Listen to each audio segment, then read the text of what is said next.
ሰላም ሰላም አትላንታ ገባው እና ዛሬ ወደ ግራጁዌሽን እሄዳለሁ። ይሄ በጣም ቆንጆ የአበሻ ካኒተር አይነት ነገር አለኝ እና ይሄ ቦርሳ ከማርክ ጄኮብስ ነው እና ከዛ በኋላ ይሄ ጉርድ ቀሚስ በጣም ወደዋለሁ። ቆንጆ ነው እና ከዚህ አበሻ ቀሚስ በጣም ደስ ይላል።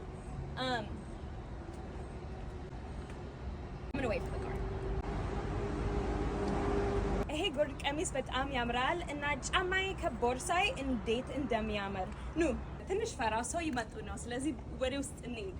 ሰዎቹ እንዳያዩኝ አንዳንድ ጊዜ እፈራለሁ ቪዲዮ ስሰራ። ስለዚህ እዚህ ውስጥ እገባለሁ እና ልብሴ ያሳያቸዋለሁ። እሺ እኔ ማቺ አይነት ነገር በጣም እወዳለሁ እና ለጸጉሬ ቆንጆ አይነት ወደ ላይ አይነት ነገር ሰራው እና ይሄ ካውሪ ሸል አሁን በጣም እወዳለሁ። የኔ ሰመር ስታይል ነው እና ዩናይትድ ስቴትስ ክረምት ገባ በጣም ይሞቃል እና ይሄ የሰመር ስታይል ነው አይደለም እና ለጁዌለሪ በጣም ቆንጆ አይነት እንደ ልብ የሚመስል አለኝ እዚህ ማለ እና እዚህ just ትንሽ አይነት ሁፕ የሚባል አለኝ።